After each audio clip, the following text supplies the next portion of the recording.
Do you ever feel trapped in an anxiety that never ends? Maybe the problem isn't the world, but the way you want things. In this video, we're diving into the invisible prison of desire, how it quietly fuels a cycle of self-sabotage and repetition that only deepens your pain. You'll see that the emptiness you feel isn't a punishment. It's actually a sign of clarity. And maybe, just maybe, behind all this anguish, there's something no one ever really explained to you. Together, we'll explore how real strength isn't about running from pain, but facing it, fully aware. Schopenhauer's path to lucidity isn't easy, but it is freeing. Maybe your anxiety isn't a weakness, but the echo of a mind that feels too much in a world that feels too little. By the end of this video, you won't walk away knowing how to be happy. You'll learn something even rarer, how to endure life without losing yourself. Stay with me until the end, because maybe, just maybe, this is where you'll find the relief you've been searching for.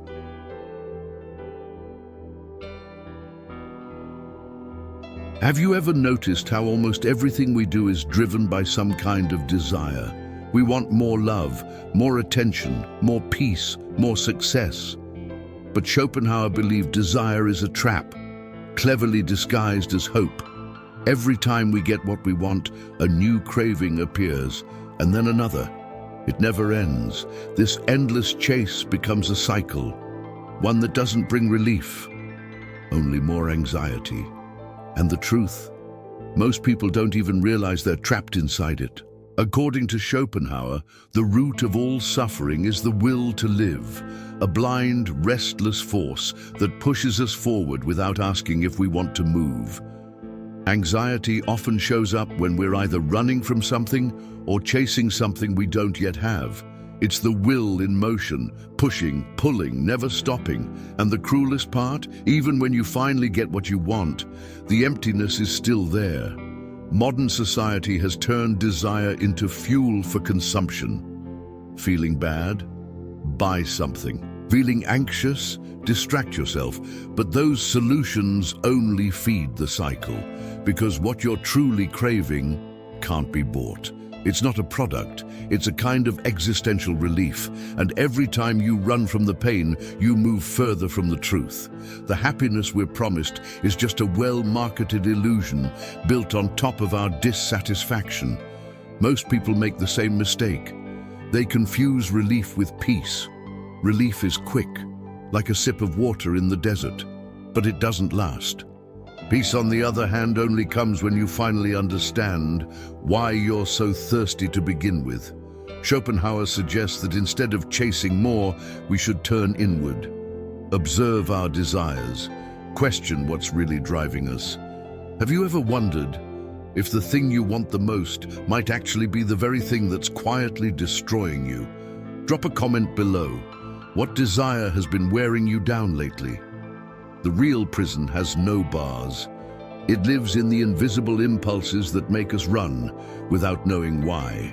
We try to control life. But often it's our own unconscious drives controlling us. We call them dreams or goals, but they're often just inherited instincts. Schopenhauer's philosophy invites us to see through the illusion, not to give up on life, but to stop fighting against reality. He wasn't preaching passivity. He was inviting us to wake up from the dream that's making us sick. What if real freedom is found in letting go? Letting go of desire, as the engine of your existence isn't giving up, it's waking up. That's the first step to easing anxiety. Realizing it's not always about what you lack, it's about your inability to pause. In the next chapter, we'll explore what happens when this cycle of desire becomes pure repetition, and why so many people feel stuck in an endless loop.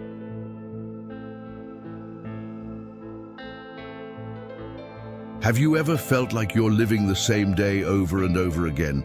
The same anxiety, the same emptiness? Like you're caught in an invisible loop?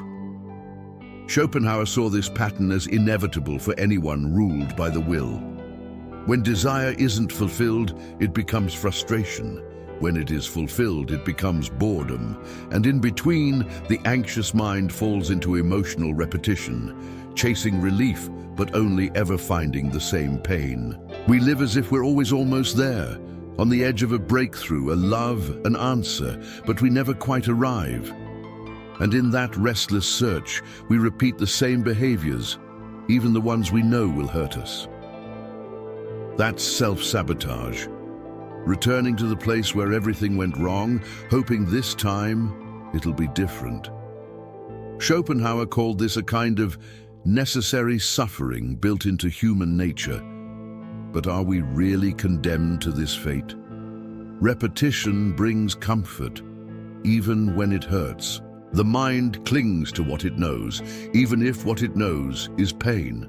That's why people stay in toxic relationships, soul-crushing jobs, and routines that quietly drain them. The fear of change is what feeds the cycle of self-sabotage. And the more we run from pain through distraction, the deeper we sink into the pattern that traps us. Be honest. Do you feel like you're caught in that cycle too? Let me know in the comments. What habit do you know is hurting you, but you keep repeating anyway? Schopenhauer wasn't an optimist, but he was honest. He believed that the moment we become aware of this cycle, we finally gain the power to break it. Recognition is already a kind of liberation. Because behind repetition, there's often a hidden craving, the urge to numb the pain, even at the cost of your own freedom. So ask yourself, are you willing to face the truth behind your anxiety? Maybe the biggest mistake we make is trying to fix anxiety with quick solutions. But this isn't about fixing, it's about understanding. We don't repeat because we're weak. We repeat because we're wounded, and the wounded always return to what feels familiar. In the next chapter, we'll dive even deeper into the heart of this pain, the emptiness of existence, and why it might actually hold the key to your transformation.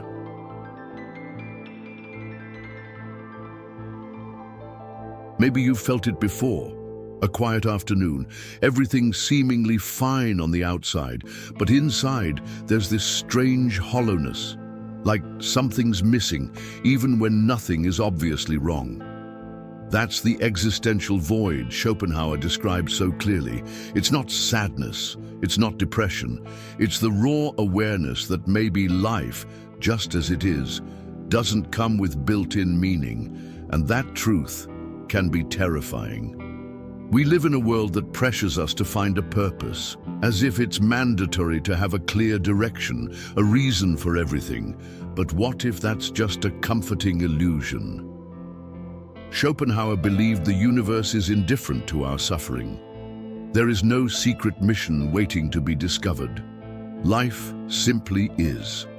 And the sooner we accept that, the less time we waste trying to force a logic that might not be there. It's a hard truth.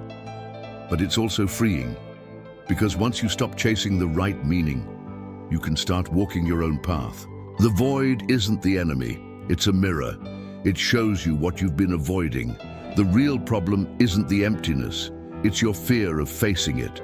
And maybe, just maybe, what you find in there is more real than any external promise of meaning. Drop a comment below. What scares you more? Not finding a purpose, or realizing it might never have existed at all? Schopenhauer didn't see pessimism as failure, but as radical honesty. By admitting that the world wasn't made to satisfy us, he gave us a chance to stop fighting the inevitable. This isn't about giving up, it's about shifting your posture. Stop demanding that life deliver happiness and start living with lucid resignation. And sometimes, that kind of acceptance opens the door to a peace that no high or thrill could ever offer. Most people spend their lives trying to drown the void with noise. Social media, consumption, instant spiritual promises. But none of it touches the root of our anguish, because what hurts isn't the lack of meaning. What hurts is being taught that one day meaning would arrive, like a prize for doing life the right way. In the next chapter, we'll talk about what to do when everything feels painfully unanswered, and how lucidity might be your only real refuge.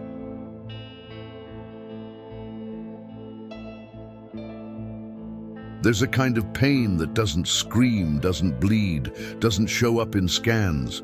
It lives inside those who feel everything, all the time. For Schopenhauer, that pain wasn't a weakness. It was lucidity. Seeing the world as it truly is, without illusions, takes a kind of courage most people will never know. Most choose numbness, but some choose to stay awake, even when it means feeling more than they'd like. Lucidity is a blade. It cuts through lies with precision, but it also wounds the one who wields it.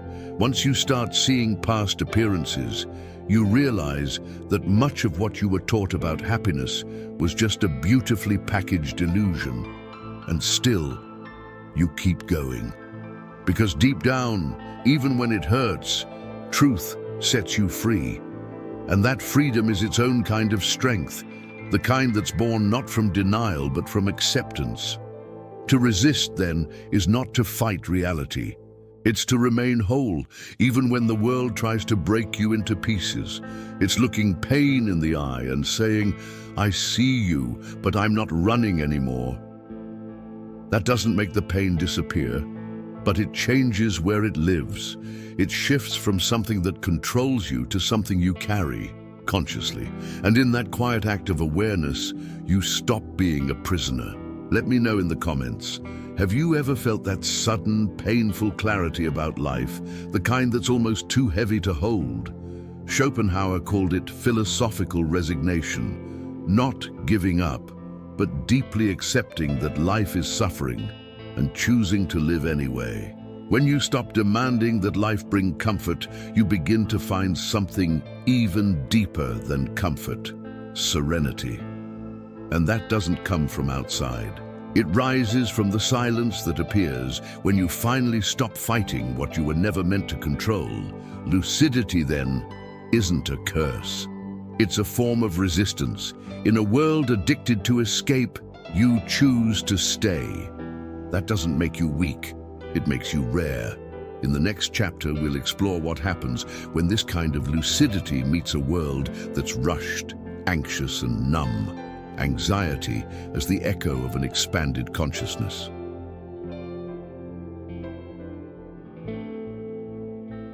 Maybe you think you're broken because you feel too much, but what if it's the opposite? What if your anxiety is actually a sign that you're seeing things others don't? Schopenhauer believed that the more conscious we become, the more we feel the weight of existence. That's not a flaw, it's sensitivity. And yes, it's also a burden, because seeing too clearly in a world built on distraction hurts. An anxious mind isn't just restless, it's deep. It anticipates pain, senses emptiness, asks questions no one else dares to ask, while everyone else pretends they already have the answers. This expanded awareness does make you more vulnerable, but it also makes you more honest. You see how temporary everything is. You feel how fragile connection can be. You carry this strange sense that you're always on the edge of some revelation, one that never quite arrives, and that can make you feel alone. While most people move through life numb, you're there, feeling everything, trying to explain yourself, trying to fit in. But how do you fit in when most people are asleep and you're awake? In this case, anxiety isn't weakness. It's too much lucidity in a world that celebrates surface-level living. You're not wrong for feeling too much. The world just doesn't know what to do with someone who feels that deeply. Drop a comment if you've ever heard this. You overthink everything. You're too intense. You're too sensitive. Schopenhauer didn't try to fix this pain. He offered something much rarer: recognition. He knew that to live consciously is to live uncomfortably, but he also knew it's in that discomfort where truth begins to grow. You don't need to get rid of your anxiety. You need to understand where it comes from and how to turn that weight into presence. It's not about control. It's about not losing yourself in the chaos. Anxiety, then, isn't the enemy. It's the echo of a soul trying to stay awake in a world that never stops screaming. You're not sick, you're too alive. And in the next chapter, we'll talk about how this sensitivity can stop being a curse and become a quiet kind of strength. How to endure life without losing yourself in the process.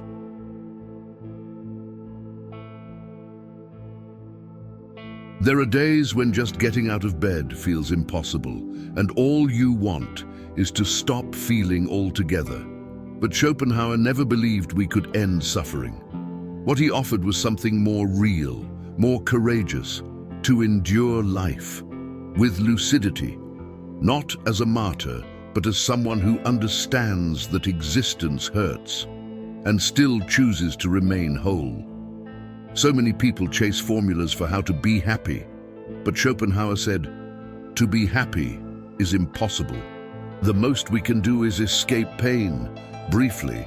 It sounds harsh, but there's deep wisdom hidden in those words, because once you stop chasing an unreachable happiness, you begin to build something quieter, something stronger, a calm resilience. And with time, that resilience becomes something even greater than joy, balance in the face of absurdity. This doesn't mean becoming cold, numb, or passive. It means learning how to live with your heart exposed, even knowing it might bleed. To endure life is to find strength in small things, in honest silence, in a simple gesture, in a breath taken slowly. It's not about constantly fighting the pain. It's about learning to carry it with dignity. And that only happens when you finally accept suffering is part of life, but it doesn't have to destroy you. Leave a comment. What's the hardest thing for you to endure in your daily life? Let's talk about it together. Enduring life also means learning how to let go. For Schopenhauer, attachment was one of the roots of pain. We try to hold on to people, to moments, to feelings, but everything slips away. And the more we try to control, the more disappointed we become. Resignation is not defeat, it's freedom. It's the understanding that even what leaves you can still hold beauty, that the end of something is not the end of everything. Schopenhauer's philosophy doesn't teach us how to live a perfect life, because that doesn't exist. But it does give us tools to keep walking, even when the ground is falling apart. And maybe, just maybe, enduring life with courage is what makes it meaningful. Now that you've seen this clearly, the question is, what will you do with this awareness?